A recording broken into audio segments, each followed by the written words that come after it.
4:15 in the morning. The USS North Carolina sat silent and heavy 200 meters below the surface of the North Arabian Sea. The Virginia-class fast-attack submarine was not conducting a routine patrol, and its crew of 130 sailors had been at modified battle stations for over 6 hours. Somewhere above the thermal layer, an Iranian frigate was moving with a cargo that the United States Navy could not allow to reach its destination.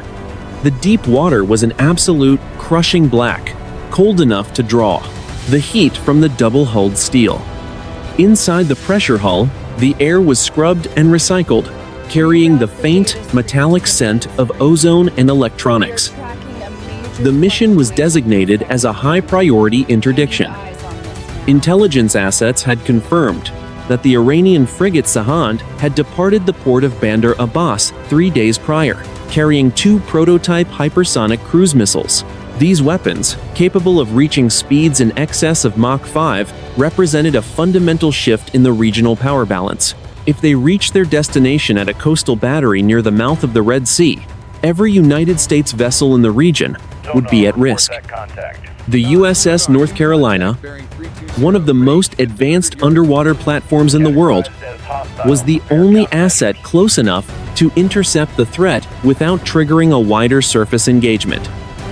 In the sonar suite, the heart of the submarine, 4 technicians sat in front of glowing vertical displays. Contact bearing 290. Sir, recommend we go to file. They wore high-fidelity headsets, their eyes tracking the waterfall displays of the AN/BQQ-10 sonar system.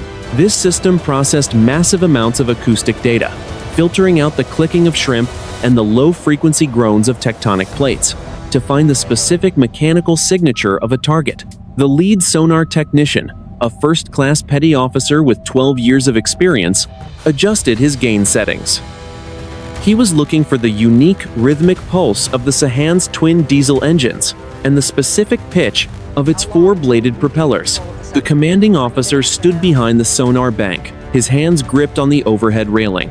He was a man defined by controlled aggression and technical precision. He knew that at this depth and speed, the USS North Carolina was virtually invisible, a ghost in the water column. The submarine was moving at a crawling speed of 5 knots to minimize flow, noise over the bow dome. The tactical objective was simple but incredibly difficult: maintain a constant acoustic lock on the Sahand while remaining outside the range of its hull-mounted sonar and its escorting anti-submarine assets. At exactly 4:32 in the morning, the lead sonar technician spoke into his headset, his voice a calm, practiced monotone.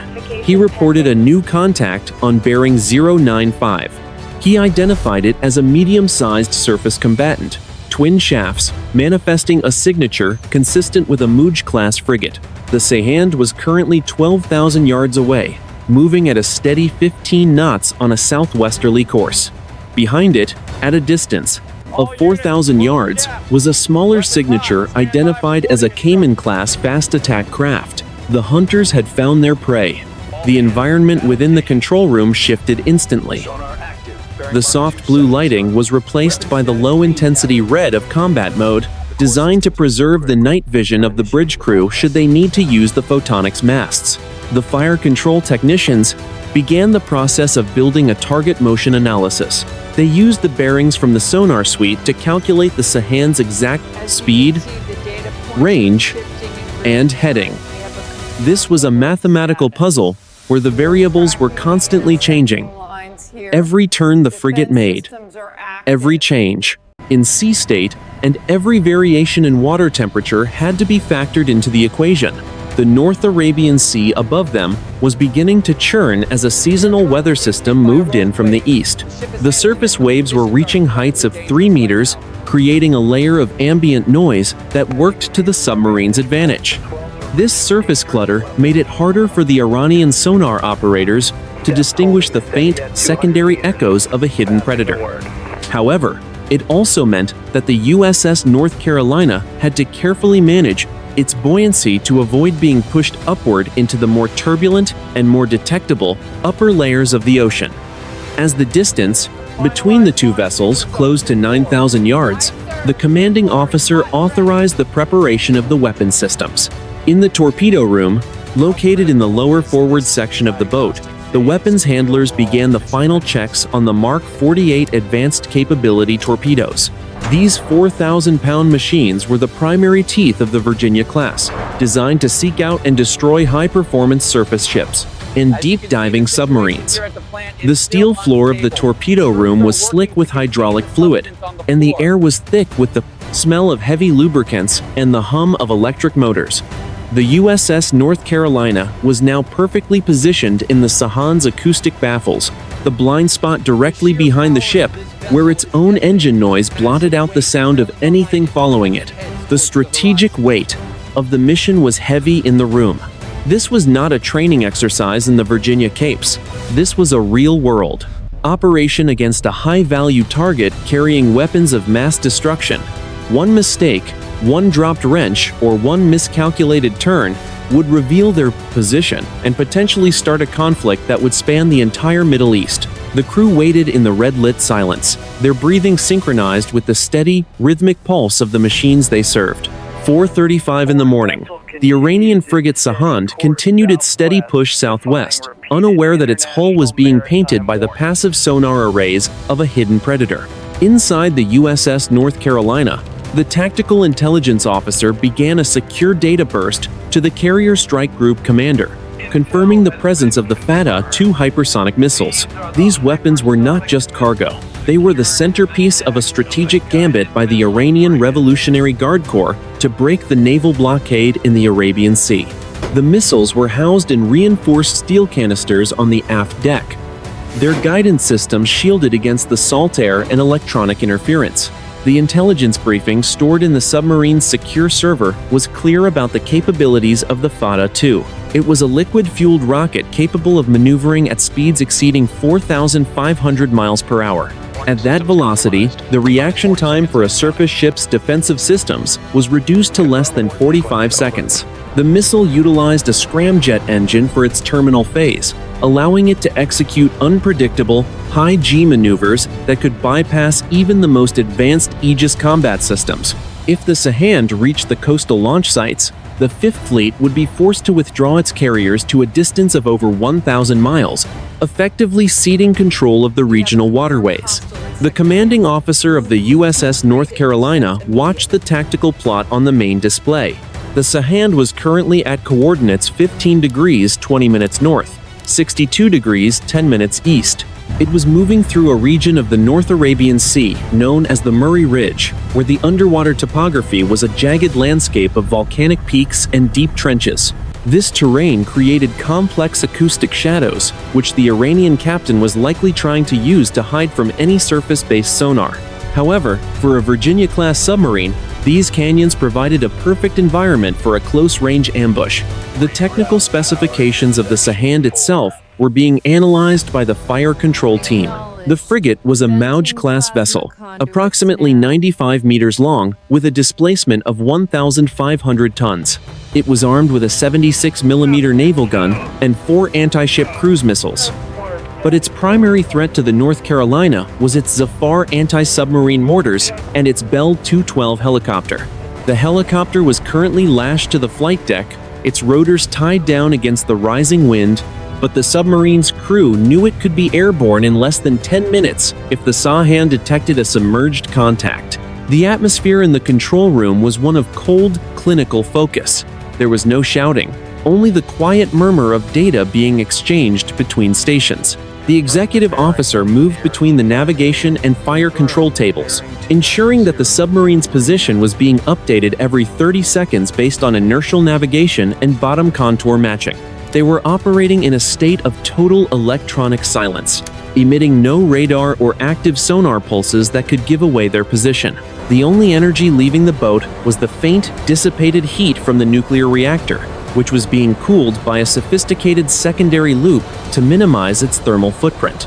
Tactical analysis suggested that the Sahand was accompanied by a Kaman-class fast attack craft, which was zigzagging 3 miles astern.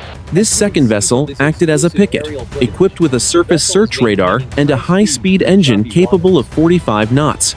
Its job was to intercept any threats that approached the Sahand from the rear. The USS North Carolina had to maintain a precise distance between these two targets, sliding through the gap in their sensor coverage like a needle through silk. The navigator adjusted the submarine's depth to 150 meters, seeking a layer of water with a specific salinity that would further refract their acoustic signature. The commanding officer understood that the rules of engagement were strict. He had the authority to interdict the cargo, but he had to do so in a way that minimized the risk of a regional escalation. A torpedo strike from an unidentified source would provide the United States with plausible deniability, or at least force the Iranian government to prove who had fired the shot in the middle of a deep ocean trench. The strategic objective was the permanent neutralization of the hypersonic missiles before they could be offloaded and integrated into the coastal defense network. In the forward torpedo room, the weapons team performed a final diagnostic on the Mark 48 ADCAP torpedoes in tubes 1 and 2. These weapons were digital masterpieces, each carrying a high-explosive warhead designed to detonate beneath the keel of a target using the incompressible nature of water to snap the ship's spine. The torpedoes were connected to the submarine by a thin fiber optic wire, allowing the fire control technicians to send manual steering commands and receive real-time sonar data from the torpedo's own seeker head. This wire was the umbilical cord of the kill, ensuring that the weapon could not be fooled by decoys or electronic jamming. The Sahand was now 8,000 yards away. The sea state above was worsening, the waves crashing against the Iranian frigate's bow and sending plumes of white spray over its bridge. The wind was screaming at 30 knots, creating a chaotic symphony of white noise that blotted out the finer details of the ocean's acoustic environment. It was the perfect weather for a ghost. The USS North Carolina began to bank slightly to port, bringing its wide-aperture bow array to bear on the target for a final, high-resolution acoustic fix. The pieces were moving into place for a strike that would be felt across 3 continents. Exactly 5 in the morning, the tactical situation inside the USS North Carolina shifted from passive surveillance to the active preparation for interdiction. The rules of engagement had been transmitted via a very low-frequency radio burst, while the submarine trailed its long wire antenna just below the surface during the previous hour. The command from Central Command was explicit. The hypersonic missiles aboard the Sahand constituted an imminent threat to the stability of the region and must be neutralized before reaching the coast. The legal framework for the strike was predicated on the right of collective self-defense, as the missiles were destined for a non-state actor with a history of attacking international shipping. The USS North Carolina was now operating under the authority of Operation Silent Sting. The commanding officer held a final briefing with his department heads in the narrow, map-filled wardroom, his voice low but carrying the weight of total authority. He emphasized that the objective was the total destruction of the cargo, which meant the Sahand itself had to be sent to the bottom of the Murray Ridge.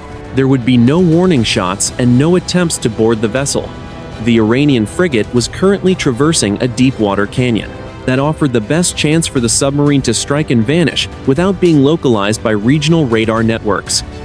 Tactical maneuvering became the primary focus of the bridge crew as they entered the final approach phase.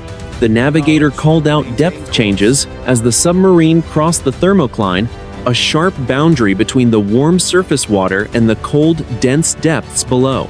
By staying just below this layer, the North Carolina could use the temperature difference to reflect the Sahand's active sonar pulses away from the hull. The ocean was acting as a physical shield, a liquid mirror, that allowed the American Predator to slide within 7,000 yards of its target without triggering a single alarm on the surface. In the Fire Control Center, the technicians were refining the shooting solution using target motion analysis. They were not just tracking one ship, but 2. The Kaman-class fast attack craft trailing the Sahand was a significant complication, as its high speed made it a rapid response threat if a torpedo launch was detected. The technicians used the submarine's wide-aperture flank arrays to gather more data, processing the subtle changes in the sound of the Sahand's hull as it labored against the 3-meter waves. Every roll of the Iranian ship changed its acoustic profile, providing the American computers with more variables. To calculate the perfect intercept point,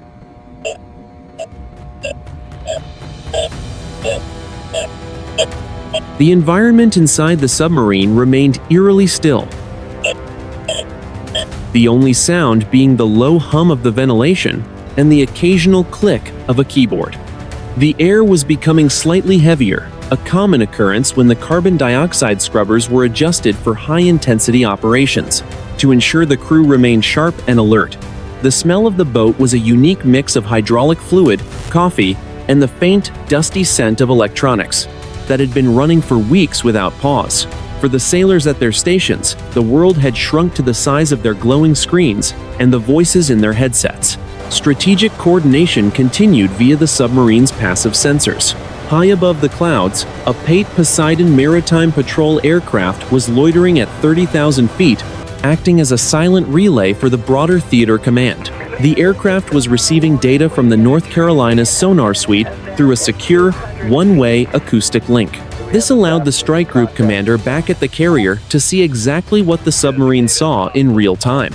The coordination was a masterpiece of modern naval warfare, integrating space-based assets, aerial surveillance, and subsurface lethality into a single, unified strike package. The Sahand was now entering the center of the Murray Ridge, coordinates 14 degrees 45 minutes north, 61 degrees 30 minutes east.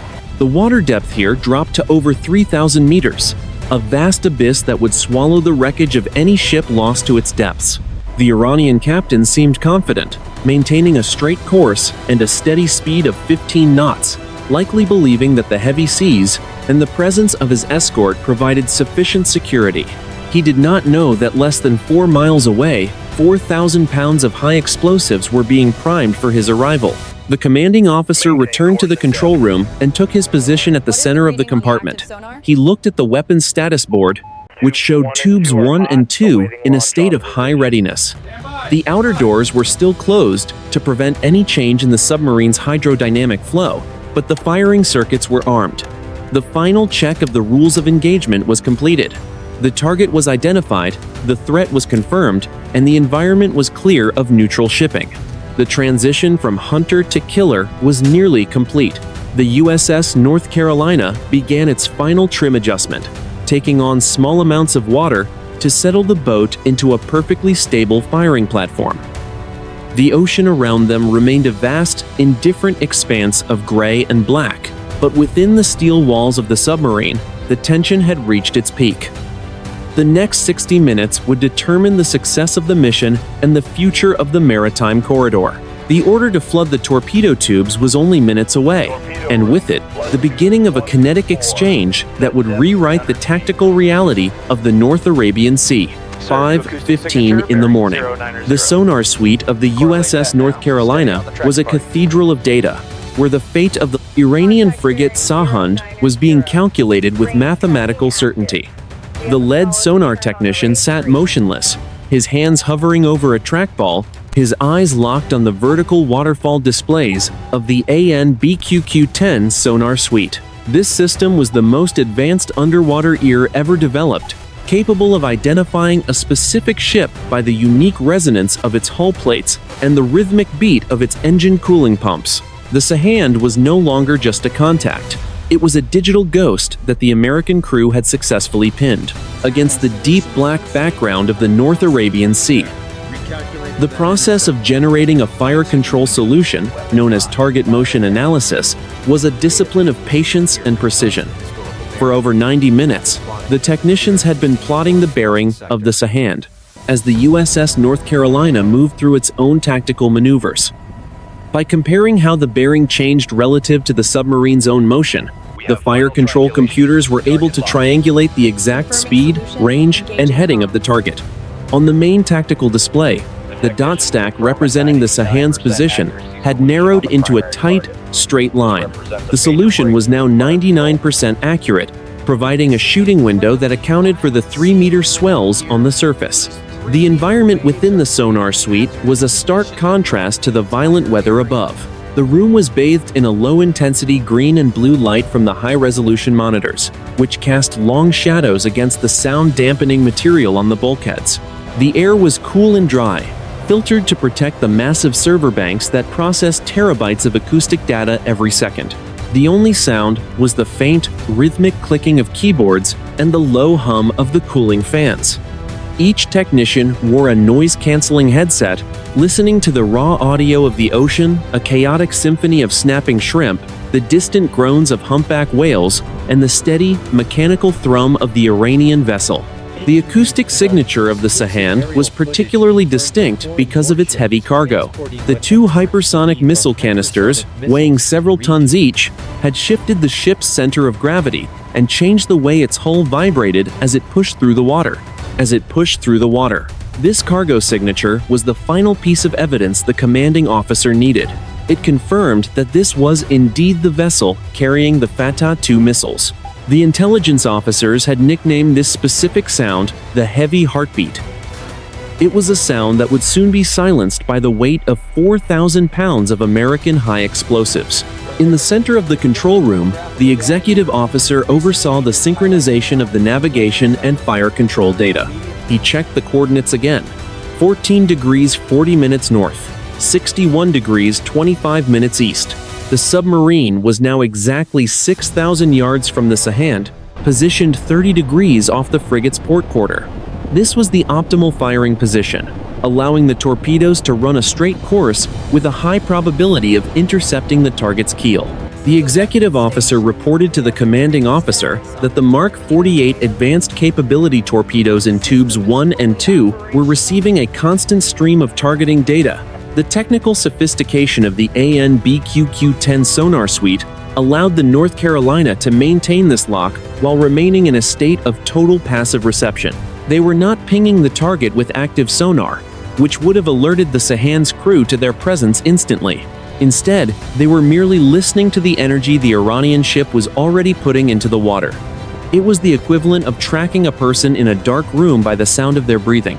The Iranian sonar operators, struggling with the ambient noise of the heavy sea state and their own engine vibrations, had no idea that a predator was currently measuring the thickness of their hull. As the clock ticked toward 5:30, the final verification of the firing solution was completed. The fire control technicians had accounted for the layered depth, the specific point in the water column where temperature and pressure changed rapidly. They programmed the torpedoes to dive deep immediately after launch, passing under the thermal layer to avoid detection, before rising back up to the target's depth for the final terminal run. This complex trajectory was designed to give the Sahand less than 20 seconds of warning before impact. The commanding officer took a final look at the tactical plot. The Cayman-class escort was still trailing 3 miles behind the Sahand, its radar sweeps useless against the submerged American submarine. The path was clear. The USS North Carolina had transitioned from a reconnaissance platform into a precision strike instrument. The physical sensation of the boat began to change as the trim was adjusted for the launch. A slight, almost imperceptible vibration ran through the deck plates as the high-pressure air flasks were armed. The wait was nearly over. The crew remained at their stations, their faces illuminated by the soft glow of their instruments, their focus absolute. In the deep, silent reaches of the Arabian Sea, the mathematical reality of the engagement had already been settled. All that remained was the physical execution of the order. The acoustic lock was firm, the solution was lethal, and the target was moving toward its final coordinate. The order to open the outer doors of the torpedo tubes was the next logical step in a sequence that had begun thousands of miles away in Washington. 5:35 in the morning. The final authorization for the engagement was received through a burst of encrypted data flashing on the commanding officer's terminal in a sharp, clinical white. The order from Central Command was definitive. Neutralize the target. Within the control room of the USS North Carolina, the atmosphere tightened into a state of absolute, professional lethality. The commanding officer turned to the weapons officer, his voice low and steady. He gave the order to flood tubes 1 and 2. A low, muffled roar of rushing water vibrated through the forward section of the submarine as the massive cylinders were filled from the surrounding ocean, equalizing the pressure between the boat and the deep. The tactical display showed the Iranian frigate Sahand at a range of 5,500 yards, its position fixed with 99% confidence. The submarine was now perfectly positioned, a silent shadow hanging in the cold water of the Murray Ridge. The fire control technicians completed the final data upload to the onboard computers of the Mark 48 Advanced Capability torpedoes. These weapons were no longer passive pieces of machinery.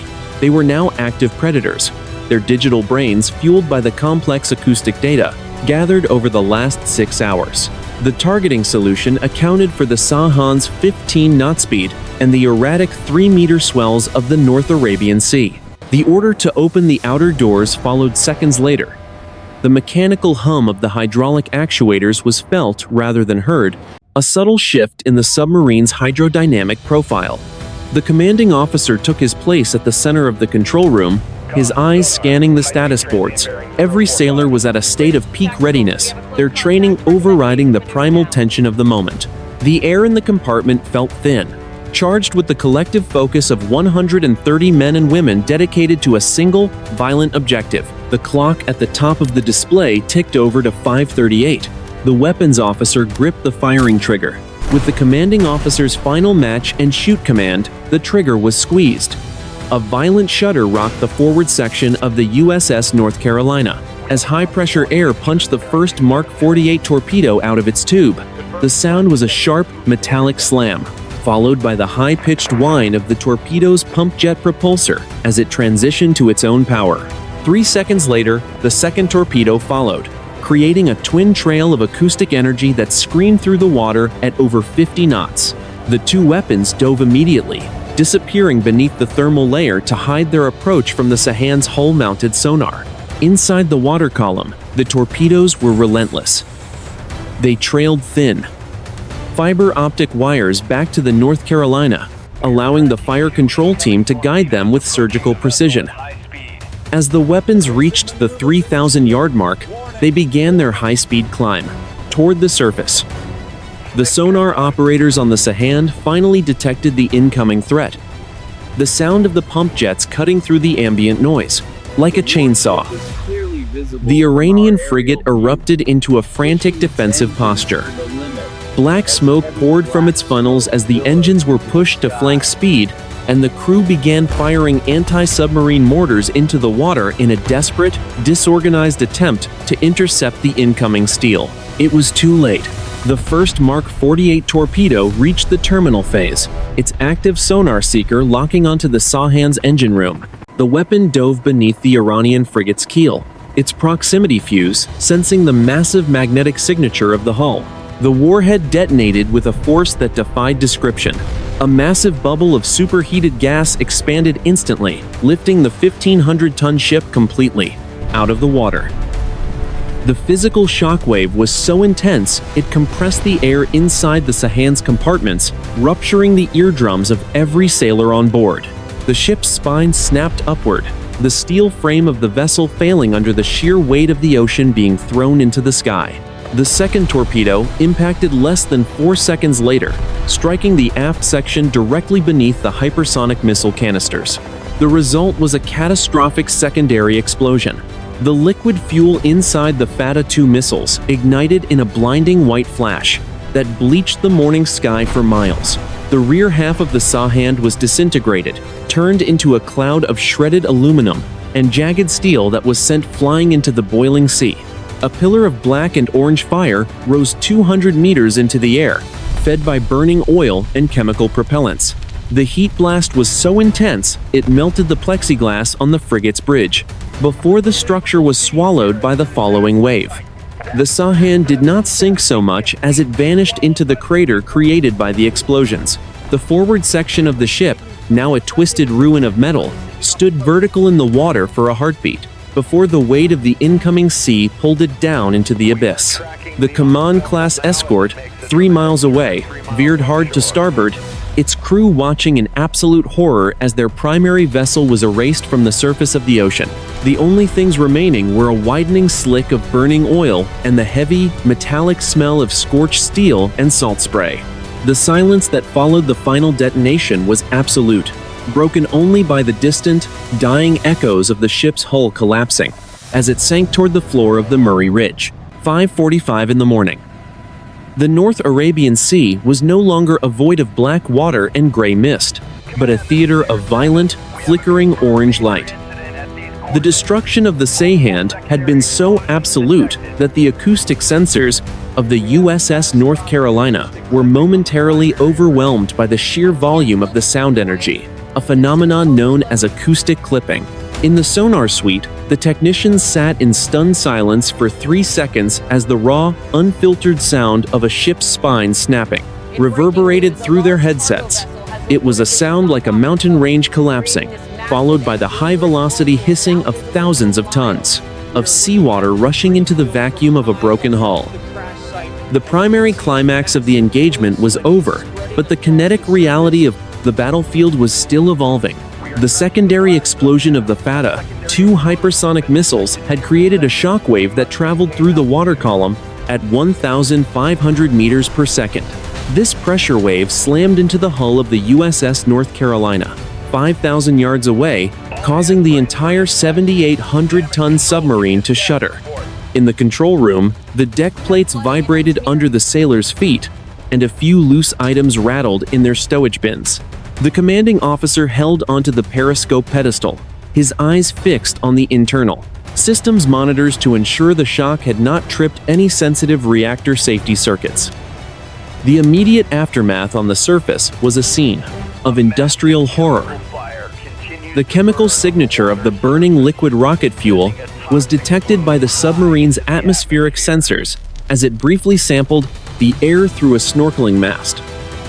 The smell was a toxic, acrid bite of hydrazine and nitrogen tetroxide, mixing with the heavy, organic stink of thousands of gallons of burning marine diesel. The fire on the surface was not being extinguished by the 3-meter swells. Instead, the oil was spreading across the crests of the waves, creating a floating carpet of flame that bleached the surrounding darkness. The Cayman-class fast attack craft, which had been trailing the Sahand by 3 miles, was now in a state of total tactical collapse. On the North Carolina's sonar displays, the signature of the smaller vessel was frantic and disorganized. The Defender React's beat of the engagement was manifesting as a series of desperate, high-speed maneuvers. The Kaman-class boat was circling the debris field at 40 knots, its propellers cavitating so loudly they sounded like gravel being poured into a metal drum. Its crew was firing their 23mm cannons blindly into the smoke, the tracers arcing uselessly into the sky as they searched for a ghost they could not see and could not hope to hit. Beneath the waves, the USS North Carolina remained a picture of professional discipline. The fire control team was already shifting their focus to the Kaman-class escort. While the smaller boat was not the primary target, it represented a lingering threat that could potentially localize the submarine if it deployed depth charges or signaled for aerial support. The commanding officer authorized a snapshot solution for Tube 3, just in case the escort's zigzagging path brought it within a dangerous proximity. The tactical objective remained the same: maintain stealth, confirm the kill, and prepare for egress from the combat zone. The acoustic environment was now filled with the sinking noises of the Sahand. These were the high-pitched groans of steel bulkheads being crushed by the increasing atmospheric pressure as the wreckage descended past 500 meters. Each implosion sent a distinct, sharp pulse through the water, a series of mechanical death rattles that marked the end of the Iranian frigate. The fire control technicians tracked the wreckage as it tumbled toward the floor of the Murray Ridge, 3,000 meters below. They needed to confirm that the hull had remained intact enough to ensure the hypersonic missile components were not scattered in a way that could allow future recovery by salvage teams. The physical sensation of the engagement was still present in the submarine's torpedo room. The weapons handlers were already working to reload Tube 1, a process that required massive hydraulic rams to move the 2-ton Mark 48 ADCAP torpedoes from their storage racks. They moved with a practiced rhythm, their boots finding purchase on the non-skid flooring even as the boat angled slightly to compensate for the weight shift. There was no celebration. The job was only half finished until the North Carolina was clear of the Iranian search radius. The commanding officer checked the time. 5:52 in the morning. The sun would be rising in less than an hour. And with the light would come the arrival of Iranian P-3 Orion maritime patrol aircraft from the mainland. The window for a clean escape was closing. He ordered the navigator to plot a course into the deepest part of the trench, utilizing a series of underwater ridges to mask their acoustic signature from any sonar buoys that might be dropped in the wake of the explosion. The USS North Carolina began to bank to place, starboard, its large rudder cutting through the cold water as it turned away from the funeral pyre it had created. The victory was decisive, but the cost to the enemy was total. 1,500 tons of steel and 65 Iranian sailors had been erased from the Navy's order of battle. The hypersonic threat had been neutralized, and the strategic balance of the North Arabian Sea had been restored, at least for the moment. As the submarine accelerated to 15 knots, diving deeper into the silent dark, the only reminder of the violence was the fading roar of the fire above and the steady, rhythmic pulse of the American nuclear heart beating at the center. 6 in the morning, the USS North Carolina remained deep, but its sensors were fixed on the thermal bloom blooming on the surface of the North Arabian Sea. The destruction of the Iranian frigate Sahand had entered its most violent phase. While the initial torpedo impacts had shattered the hull, the true devastation was being driven by the cargo itself. The two hypersonic missiles, designed to travel at 5 times the speed of sound, were now becoming the instruments of their own carrier's total erasure. The intense heat from the burning marine diesel had finally compromised the reinforced titanium casings of the missile boosters, triggering a sequence of events that no damage control team could survive. Inside the submarine's control room, the fire control technicians watched the infrared feed from the photonics mast, which was being briefly raised above the surface to document the kill. The screen was a wash of blinding white and neon purple, representing temperatures exceeding 2,000 degrees. The chemical energy stored within the hypersonic missiles was being released in a series of high-order detonations. These were not the muffled thumps of standard explosives, but the sharp, supersonic cracks of advanced propellant reacting with the atmosphere. The chain reaction beat of the engagement was manifesting as a localized sun sitting on the surface of the water. The physical sensation of these secondary explosions was detected as a series of sharp, rhythmic pulses against the North Carolina's hull. Each detonation sent a new shockwave through the water, which the sonar technicians described as sounding like a giant hammer striking a sheet of lead. The acoustic signature of the Sahand was now a chaotic roar of metal tearing and gas escaping. At coordinates 14 degrees 38 minutes north, 61 degrees 20 minutes east, the Iranian frigate was no longer a ship, but a collection of melting steel plates held together by momentum and the final, frantic buoyancy of its forward compartments. The second climax beat arrived at 6:05 in the morning. The internal bulkheads of the Sahand's midsection finally failed under the thermal stress. A massive secondary explosion, larger than any that had come before, tore the ship completely in two. This was the result of the liquid oxygen tanks within the hypersonic missiles reaching a critical pressure point and venting into the surrounding fire. The explosion was so powerful, it created a temporary vacuum on the surface, sucking the surrounding waves inward, before throwing them outward in a circular wall of white foam and black oil. Pieces of the frigate's 76mm naval gun were found later by a search team, having been thrown over a mile from the impact site. The defender's reaction from the Kamen-class escort was one of pure, unadulterated panic. The smaller vessel, which had been attempting to close the distance to search for survivors, was forced to turn hard away to avoid being swamped by the massive swells generated by the secondary blast. On the submarine's sonar, the sound of the escort's engines changed from a steady thrum to a high-pitched, uneven scream. As the propellers broke the surface and beat against the air, the Iranian sailors on the fast attack craft were now witnessing the total evaporation of their primary mission, and their comrades, and their radio traffic monitored by the North Carolina's cryptologic technicians was a frantic jumble of prayers and contradictory orders. The aftermath of this chain reaction was the final plunge. The two halves of the Sahand now glowing orange from the heat, began to slip beneath the waves for the last time. As the cold seawater rushed into the white-hot interior of the engine rooms, it created massive clouds of steam that rose 300 meters into the air, visible even to the Poseidon aircraft loitering 40 miles to the west. The ship did not sink gracefully. It went down in a violent tumble, the weight of the remaining missile components dragging the aft section down at a steep angle.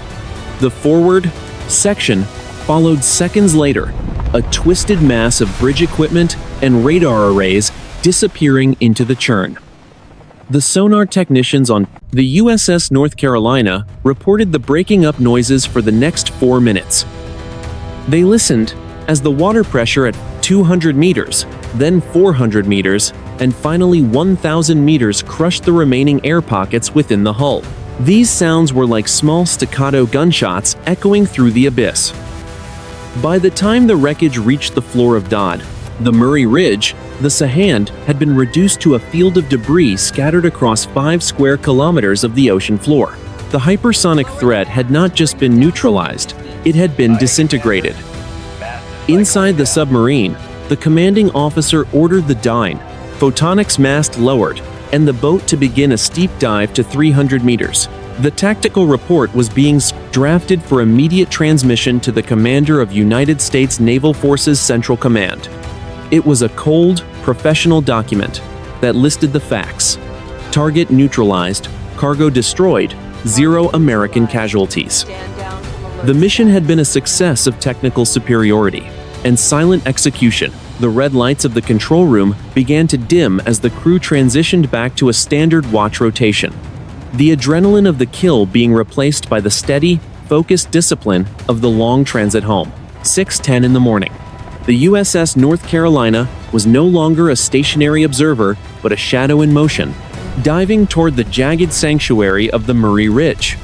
While the surface of the Arabian Sea was a chaotic mess of burning oil and debris, the tactical reality for the submarine was becoming increasingly dangerous. The Kaman-class escort had finally overcome its initial shock and was now conducting a systematic, albeit primitive, search for the attacker. The sound of its high-speed diesel engines was growing louder on the North Carolina's passive sonar, a rhythmic drumming that indicated the smaller vessel was closing the distance to the last known position of the torpedo launch. The commanding officer of the North Carolina knew that the next 20 minutes were critical. He ordered the submarine to a depth of 400 meters, well below the crush depth of many older Iranian anti-submarine weapons. The pressure on the hull increased, the thick steel plates groaning almost imperceptibly as they compressed under the weight of the water column. The temperature outside the hull dropped to a near freezing 4 degrees, while inside the control room, the air remained a steady, filtered 68 degrees. The crew moved with the quiet efficiency of professionals who had practiced this silent and deep routine 1,000 times. Tactical evasion required more than just depth. It required the creative use of the underwater environment. The navigator identified a narrow canyon in the volcanic ridge, at coordinates 14 degrees 35 minutes north, 61 degrees 15 minutes east. By positioning the submarine within this canyon, the North Carolina could use the steep rock walls to bounce and distort any active sonar pulses sent by the Panic Iranian escort. This was known as acoustic masking, a technique that turned the very geography of the ocean floor into a defensive shield. The submarine's rudder shifted 5 degrees to port, and the boat began a slow, graceful slide into the darkness of the trench. On the surface, the Kaman-class boat began dropping depth charges. These were not precision weapons, but rather canisters of high explosives, set to detonate at a predetermined depth. On the North Carolina's sonar, the explosions sounded like distant, muffled thuds. Each blast sent a shockwave through the water that rattled the submarine's internal fixtures but caused no structural damage. The commanding officer remained calm, knowing that the Iranian crew was firing blindly into the vastness of the sea. However, the explosions served a secondary purpose. They created a layer of acoustic clutter that made it even harder for the North Carolina to track the escort's exact position. The situation became more complex at 6:20 in the morning when the sonar suite detected the low-frequency thrum of a turboprop aircraft. The technicians identified the signature as an Iranian P-3 Orion maritime patrol aircraft, likely launched from the naval base at Bandar Abbas as soon as the Sahand's distress signal was received. The aircraft was now circling the debris field, dropping a pattern of active and passive sonar buoys. These buoys were small, disposable sensors that transmitted underwater sounds back to the aircraft via radio. The North Carolina was now being hunted from both above and below. To counter the sonar buoys, the commanding officer authorized the deployment of an acoustic decoy. This device, launched from a small 3-inch signal ejector, was programmed to mimic the engine and propeller signature of a Virginia-class submarine. Once in the water, the decoy moved away from the North Carolina at a speed of 10 knots, drawing the attention of the P-3 Orion sensors and the Kaman-class escort. As the Iranian assets focused their search on the decoy's position 5 miles to the north, the USS North Carolina continued its slow, silent crawl deeper into the Murray Ridge Canyon. The environment within the submarine was one of absolute stillness. The commanding officer had ordered ultra-quiet conditions, meaning all non-essential equipment was shut down and the crew remained at their stations without moving. Even the sound of a dropped wrench could be amplified by the canyon walls and detected by a sensitive sonar buoy. The sailors communicated through hand signals or low whispers. The only light came from the dim red tactical displays, which cast a ghostly glow over the focused faces of the bridge crew. They were 100 men holding their breath, waiting for the sky to clear. By 6:45 in the morning, the ruse had worked. The P-3 Orion was circling a patch of empty ocean where the decoy had finally run out of battery power and sunk. The Kaman-class escort was 5 miles away, its crew likely exhausted and low on fuel after their frantic search. The USS North Carolina had successfully broken north contact and was now moving at a depth of 450 meters, following the winding path of the submarine canyon toward the open waters of the Indian Ocean. The immediate threat had passed, but the mission would not be over until they reached their designated extraction point.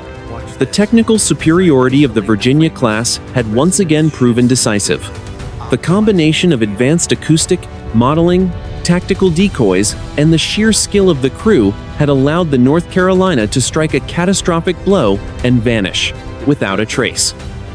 As the submarine cleared the southern edge of the Murray Ridge, the commanding officer allowed himself a brief moment of satisfaction. The hypersonic missiles were at the bottom of the sea, and the ghost of the North Arabian Sea was once again alone in the dark. 6:50 in the morning, the Pate Poseidon maritime patrol aircraft circled 30,000 feet above the coordinates of the engagement. The flight crew, operating out of a forward base in the region, had been tracking the thermal bloom of the Sahand's destruction since the first torpedo impact 40 minutes ago. The first light of dawn was beginning to bleed across the eastern horizon, casting a pale, cold light over the North Arabian Sea. Below the aircraft, the 3-meter swells were no longer just shadows, but defined ridges of gray water, now stained by a massive, shimmering slick of marine diesel and unburned rocket propellant. The mission of the Pate Poseidon was to provide the definitive battle damage assessment required by the theater commander. Using its AN/APY-10 multi-mission surface search radar and a high-definition electro-optical infrared sensor, the aircraft systematically mapped the debris field. The sensor operator, a lieutenant junior grade, zoomed the camera in on the center of the slick, located at coordinates 15 degrees, 20 minutes north, 62 degrees, 10 minutes east. There was no sign of the Iranian frigate. The radar, which had previously shown a distinct 250-meter return for the Sahand and its escort, now showed only the small, erratic signature of the Kaman-class fast attack craft 5 miles away. Was clinical and thorough. The sensor suite detected a massive concentration of hydrazine and nitrogen tetroxide in the atmosphere directly above the sinking site. These chemicals were the specific components of the liquid fuel used in the Fatah II hypersonic missiles. This chemical fingerprint provided the final, undeniable proof that the cargo had been destroyed. The Pate Poseidon also recorded the final acoustic data from a string of passive sonar buoys it had dropped earlier. The data showed a series of deep-water structural failures, confirming that the Sahand's hull had imploded as it passed the 600-meter mark on its way to the bottom of the Murray Ridge. Inside the Pate Poseidon, the air was pressurized and cool, smelling faintly of plastic and the ozone of high-powered computers.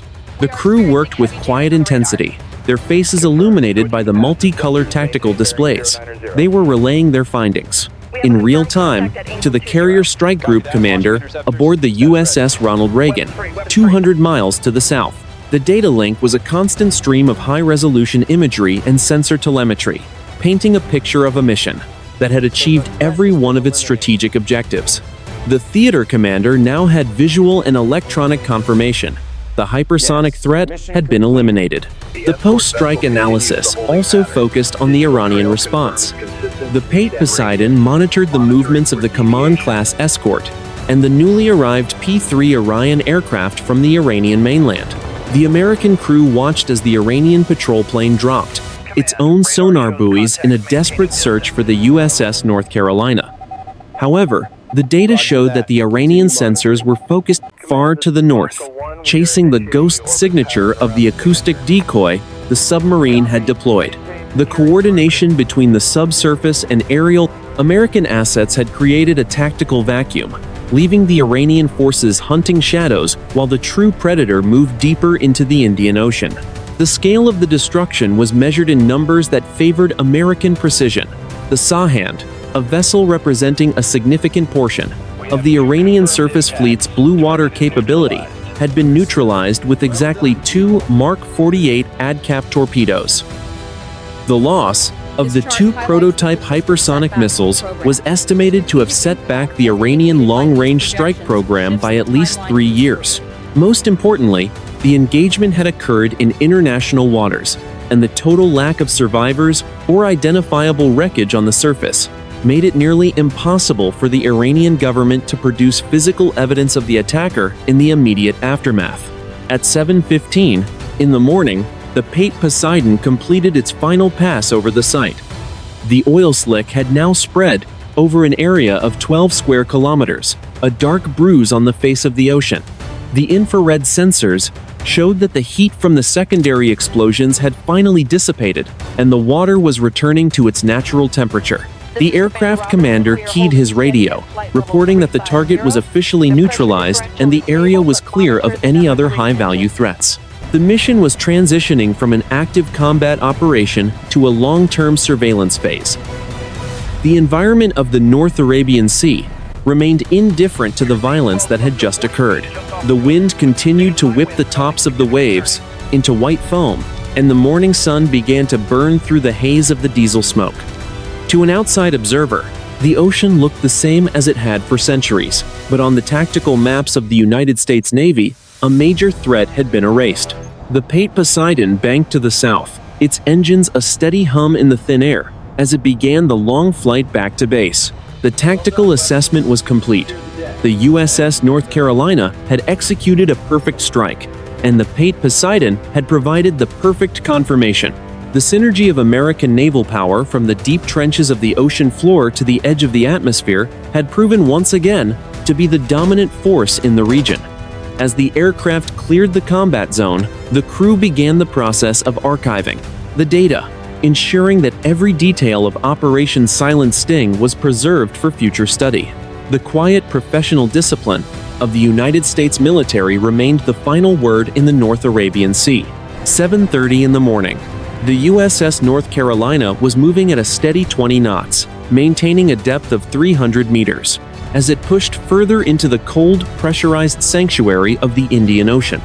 While the tactical engagement was over, the mechanical reality of life aboard a Virginia-class submarine meant the work was only beginning. Every kinetic event, from the flooding of the torpedo tubes to the high-speed evasion maneuvers, placed a significant strain on the boat's complex internal systems. The focus of the crew now shifted to the unglamorous but essential tasks of maintenance, resource management, and the restoration of the submarine's combat readiness. In the forward torpedo room, the weapons department was conducting a post-fire inspection of tubes 1 and 2. The firing of a Mark 48 advanced capability torpedo was a violent mechanical process that involved high-pressure air and the rapid influx of salt water. The sailors, led by a chief torpedo man with 20 years of service, were checking the hydraulic seals and the internal rifling of the tubes for any signs of pitting or heat damage. They used specialized cleaning rods and chemical solvents to remove the residue left behind by the torpedo's ejection. The air in the compartment was heavy with the smell of hydraulic fluid and the sharp, medicinal scent of the cleaning agents. Logistics beneath the waves was a matter of strict inventory and careful preservation. The North Carolina had started the mission with a full loadout of 25 Mark 48 torpedoes and 12 Tomahawk cruise missiles. With 2 torpedoes expended and 1 acoustic decoy launched, the weapons officer was now updating the digital manifest. Each remaining weapon had to be monitored for its internal battery health and its connection to the fire control system. The crew also began the labor-intensive process of shuffling the remaining torpedoes on their hydraulic racks, moving fresh weapons into the ready-to-load positions for tubes 1 and 2. The submarine's atmosphere was another critical logistical concern. During the high-intensity combat phase, the carbon dioxide scrubbers had been pushed to their operational limits to ensure the crew remained mentally sharp. Now, in the quieter transit phase, the engineering department was conducting a full diagnostic on the integrated automated atmospheric control system. This system utilized electrolytic oxygen generators and amine-based scrubbers to maintain a breathable environment. The technicians checked the concentrations of oxygen, nitrogen, and hydrogen every 30 minutes, ensuring the air remained free of the toxic byproducts of the recent secondary explosions on the surface. In the nuclear reactor compartment, located in the aft section of the boat, the engineering officers monitored the health of the S9G pressurized water reactor. The high-speed dash following the engagement had consumed a significant amount of thermal energy. The reactor was now being leveled off to a steady-state cruise power of 45%. The primary cooling loops were checked for any microfractures or valve leaks that might have been caused by the shockwaves from the Sahand's destruction. The nuclear plant was the heart of the ship, providing not just propulsion, but the electricity required for desalination, atmosphere control, and the processing of the sonar data. Water management was a constant logistical cycle. The submarine's reverse osmosis units were currently processing 3,000 gallons of seawater per day into ultra-pure fresh water for the crew's use. This water was essential for everything from cooling the electronic server banks to preparing meals in the galley. The culinary specialists, working in a space no larger than a walk-in closet, were preparing a high-protein meal for the returning watch standers. Feeding 130 people in a submerged environment required a meticulous plan that accounted for every calorie and every cubic inch of refrigerated storage. The physical and mental health of the crew was also a logistical priority. The medical officer conducted a walkthrough of the boat, checking in with the sailors, who had been in the high-stress environments of the sonar suite and the control room. Post-combat fatigue was a real threat to operational safety. The commanding officer authorized a modified watch schedule, allowing the sailors who had been on duty for the last 12 hours to get 6 hours of uninterrupted sleep in their narrow bunks. The hot bunking system, where 3 sailors shared 2 bunks and shifts, was managed with the same precision as a torpedo launch. At coordinates 12 degrees 10 minutes north, 60 degrees 45 minutes east, the USS North Carolina was a self-contained city of steel and silicon. Its survival depended on the seamless integration of these logistical chains. From the replacement of a single hydraulic O-ring to the management of the reactor's core life, every detail was documented in the submarine's digital logs. The mission was not just a feat of weaponry, but a masterpiece of industrial endurance. As the boat continued its silent transit, the crew took pride in the fact that every system was returning to a state of 100% readiness. The sun was now fully up on the surface, but for the sailors of the North Carolina, time was measured by the hum of the machines and the steady rhythm of the maintenance cycle. They were 300 meters below the light, a professional force, maintaining a lethal edge through the tireless application of technical expertise. The wreckage of the Sahand was already a memory, replaced by the immediate reality of the next watch and the next mechanical check. The logistics of war were the foundation upon which the victory had been built. 8 in the morning on the 14th of January, 2026, the strategic ripples of the engagement in the Murray Ridge were already spreading through the command centers of the world. At the headquarters of the 5th Fleet in Bahrain, the morning briefing was dominated by the disappearance of the frigate Sahand. The mission was officially classified as a success of the highest order. The destruction of the 2 prototype Fatah, 2 hypersonic missiles, had not only neutralized an immediate tactical threat, but had also restored a degree of deterrence that had been eroding for months. The North Arabian Sea was, for the moment, no longer a corridor for the unchecked proliferation of advanced weaponry. The geopolitical fallout was managed with the same precision as the torpedo strike itself. The United States government maintained a posture of plausible deniability, acknowledging only that a significant underwater disturbance had been detected in international waters. This silence was a tactical choice, forcing the Iranian government to decide whether to admit they were transporting high-value weapons to a non-state actor or to accept the loss as a maritime accident. Intelligence reports from the National Security Agency indicated that the internal response within the Revolutionary Guard Corps was one of shock and recrimination. The loss of 3 years of research and development, along with 65 trained personnel, was a blow that could not be easily hidden from the Iranian leadership. In the corridors of the Pentagon, the technical data from the USS North Carolina was being analyzed by the most senior naval strategists. The engagement proved that the Virginia-class submarine remained the premier instrument for high-stakes interdiction. The ability of the American crew to track, engage, and destroy a high-performance surface target without being localized by escorting assets had redefined the requirements for maritime security in the region.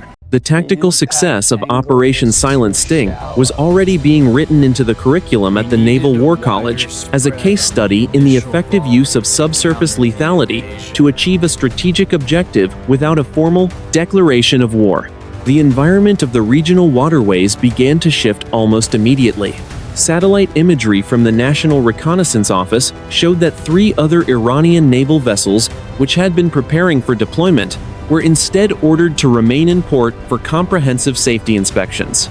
The commercial shipping industry, sensitive to the slightest change in the security climate, saw a slight decrease in insurance premiums for the Arabian Sea route within 48 hours of the Sahand's destruction. The message sent by the USS North Carolina was silent, but it was understood by every regional power. The United States Navy possessed the capability to reach out and touch any target, anywhere in the water column, at a time of its choosing. Diplomatic cables between Washington and its regional allies in Riyadh and Abu Dhabi focused on the restoration of the freedom of navigation. The operation had demonstrated that the United States remained committed to the security of the global energy supply. The coordination between the submarine, the Pate Poseidon aircraft, and the carrier strike groups provided a template for future integrated operations in contested waters. While the public rhetoric remained focused on de-escalation, the private reality was that the regional balance of power had been forcefully recalibrated in favor of the United States and its partners. Inside the USS North Carolina, the crew remained unaware of the international headlines. They were focused on the reality of their current position, coordinates 8 degrees 40 minutes north, 58 degrees 20 minutes east.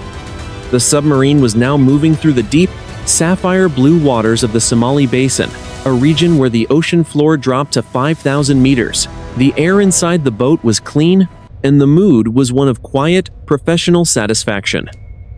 They had been tasked with a mission of national importance, and they had executed it with the clinical efficiency that the silent service demanded. The strategic assessment concluded that the Iranian hypersonic program would require at least 36 months to replace the lost prototypes and the associated technical data. This window of time provided the United States with a critical opportunity to further develop its own ship-based defensive systems, such as the high-energy laser programs and the updated Evolved Sea Sparrow missile. The breathing room, created by the North Carolina, was perhaps the most valuable outcome of the mission.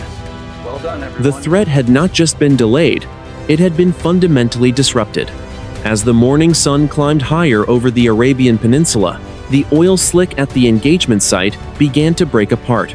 Scattered by the wind and the relentless motion of the sea, the physical evidence of the Sahand was disappearing, but the strategic impact was permanent. The United States Navy had reasserted its dominance in the deep, and the hunters of the 7th Fleet were already preparing for their next patrol. Deterrence had been bought with precision and steel, and for the sailors of the North Carolina, the mission was a testament to the enduring power of the silent, deep reach of the American military. 9 in the morning. Deep within the vast, crushing silence of the Somali Basin, the USS North Carolina continued its long transit toward the south. The Virginia-class submarine was now at a depth of 500 meters, far below the reach of any civilian sensors, and well beneath the chaotic weather patterns of the surface. The hull, a masterpiece of American engineering, was subjected to a pressure of over 50 kilograms per square centimeter, yet inside the pressure hull, the environment remained as calm and controlled as a laboratory. The mission was entering its final, quietest phase as the boat disappeared back into the thermal layers of the Indian Ocean. The commanding officer sat in his stateroom, a small compartment barely larger than a closet, and finalized the after-action report for the Department of the Navy. He typed the words 0 personnel casualties and 0 equipment failures into the secure terminal. It was a testament to the thousands of hours of training and the billions of dollars of investment that had gone into the Virginia-class program. Operation Silent Sting had been a surgical success. 2 high-value enemy assets had been neutralized.